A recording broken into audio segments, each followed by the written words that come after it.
एल्विश की तलाश snake bite case में एल्विश यादव का नाम आया। एफआईआर में एल्विश का नाम, अरेस्टिंग करेगी पुलिस। नोएडा पुलिस 3 राज्यों में छापेमारी कर रही है।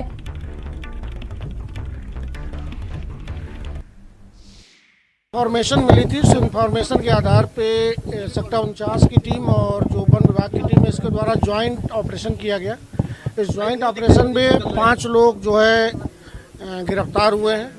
उनसे पूछताछ की जा रही है। उनके पास से 9 सांप जिसमें कोबरा है और अन्य सांप है और लगभग 20 ml का स्नेक वेनम मिला हुआ है। उसको भी हम लोग सभी बिंदुओं की जांच कर रहे हैं। इसमें जो तहरीर है उस तहरीर के आधार पर अभियोग पंजीकृत किया गया है।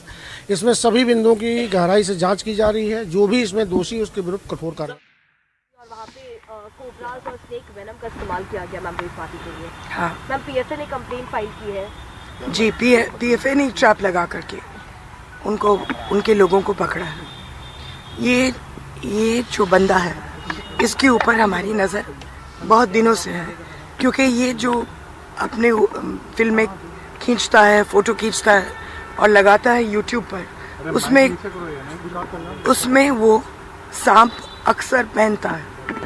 तो फिर ये सारे के सारे सांप इंडेंजर्ड स्पीशीज़ हैं, पाइथन्स हैं, कोबरास हैं, और इनको लेने के लिए, इस्तेमाल करने के लिए 7 साल की सज़ा है। संगीन जुर्म माना जाता है। शेड्यूल 1 एनिमल है। फिर उसके बाद पता चला कि ये बेचता है इनका वेनम। तो ये ट्रैप के लिए हमने उन्हीं को ही फ़ोन करके कहा कि हम पार्टी कर रहे हैं, आप अपने लोगों को भेजिए। पहले उसने लोगों को भेजा देखने के लिए कि ये ट्रैप है या क्या है, लेकिन उसको लगा कि सब कुछ सही है। तो 5 लोगों को भेजा स्नेक वेनम के साथ और सांपों के साथ, और ये सप्लाई करता है गुड़गांव में और नोएडा में। तो मैम मुख्यमंत्री तो तारीफ करते हैं कि ऐसे युवाओं से प्रेरणा लेनी चाहिए, बाकी के युवाओं को मंच शेयर करते हैं उनके साथ। ऐसे है कि क्या होता है कि लोगों की असलियत बाद में पता चलता है। हम लोग हमेशा बेनिफिट ऑफ द डाउट देते हैं कि होगा कोई शरीफ इंसान। बाद में पता चलता है कि टीआरपी बढ़ाने के लिए कुछ लोग कुछ भी कर सकते हैं, और एक दफ़ा थोड़ी सी चस्का लग गई मशहूरता की, तो फिर वहाँ हेडलाइन में रहने के लिए कुछ भी करने के लिए तैयार। बीजेपी संरक्षण दे रही है एल्विश यादव को। ये मुझे मालूम नहीं बेटा, ये हमारी टीम ने किया है। वो फरार चल रहे हैं, पुलिस उनको सर्च कर रही है, लेकिन अभी तक वो फरार चल रहे हैं। अब वो फरार है। आपकी क्या मांग है? गिरफ्तारी उनकी तुरंत? उसकी गिरफ्तारी एकदम होनी चाहिए। मैम ये कहा जा रहा है कि जो वीडियोस शूट हुए हैं वो किसी मूवी के या किसी गाने की शूट के लिए नहीं बेटा, पुलिस वहाँ मौजूद थी। एसएचओ सेक्टर 49 के खुद गए और उनकी मौजूदगी में ये वीडियोस शूट हुए हैं, और भेजा मैंने ही भेजा। मैम कितने दिनों से आप लोग इसको ट्रैप करने? कई दिनों से। और मैम ये टोटल कितना रुपए का पेमेंट हुआ था और कितने रुपए पेमेंट किस थ्रू गए थे? मुझे नहीं मालूम, सचमुच में मुझे नहीं मालूम। मुझे नहीं लगता है कि कोई भी पेमेंट किया। मुझे लगता है कि उनको कहा गया कि यहाँ आओ तो पेमेंट हाथों हाथ मिलेगा। मैम जब ये एफआईआर हुई, क्योंकि कल ये नोएडा पुलिस ने की थी, आज के न्यूज़पेपर्स में भी है, तो बाद में पूछताछ में कुछ नाम सामने आए, तो क्या एल्विश ने आप लोगों को कोई कांटेक्ट करने की, पुलिस को कांटेक्ट करने की कोशिश की है? हमें तो नहीं किया, मालूम नहीं किसको और किया। मैम जो काम आप जरूर कोशिश तो करेंगे। मैम जो काम आपकी संस्था ने किया, नोएडा में इस तरह की रेप पार्टियां हो रही थी, जो वहाँ की एजेंसियां हैं जिनको ये काम करना चाहिए, उनको लगता है कि उन्होंने लापरवाही की। देखिए ऐसे है कि पुलिस और फॉरेस्ट डिपार्टमेंट खुद ब खुद ज़ीरो इनिशिएटिव लेती है जानवरों के मामले में, लेकिन जानवरों के साथ जितने क्राइम्स होते हैं यहाँ से लेकर के रेप तक, वो एनजीओज़ को करना पड़ता है।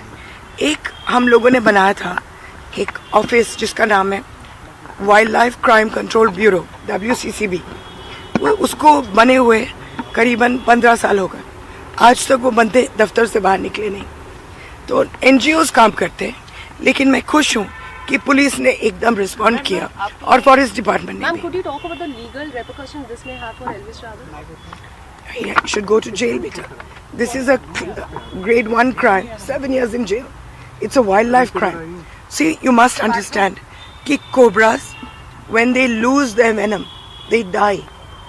Because जो venom होता है उनको खाना डाइजेस्ट करने के लिए भगवान ने दिया या सृष्टि ने दिया। जब आप वेनम निकालेंगे तो ये कुछ खा नहीं पाते, और जब वो खा नहीं पाते वो भूख से मर जाते। तो आप जब वेनम निकालते हो तो मान लो कि जानवर भी मर गया, और इस देश में बहुत कम कोबरा और बहुत कम पाइथन्स रह गए। इसीलिए सरकार ने इनको शेड्यूल 1 पर डाला। इनको पकड़ना, इस्तेमाल करना, ओन करना संगीन जुर्म माना जाता है। ये बड़ा रैकेट लग रहा है। कितने दिनों से पार्टी ऑर्गेनाइज कर रहा था, कब कितनी कर चुका है? मुझे नहीं पता।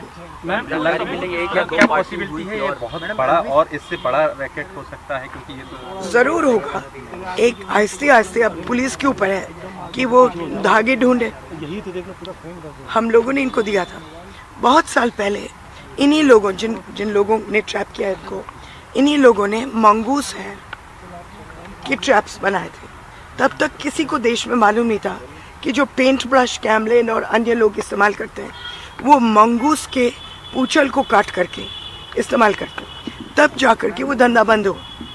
तो अगर आप लोग देश में इसको फैलाएंगे तो ये धंधा भी हम लोग बंद कर सकते हैं। जब लोग, एक मिनट बेटा, जब लोग इस्तेमाल करते हैं स्नेक वेनम को, ये चाहते हैं कि हाई हो जाए। हाई उनका क्यों होता है? क्योंकि उनकी किडनी फेलियर में जाती है। Liver and kidney fails, that is why the brain becomes digi.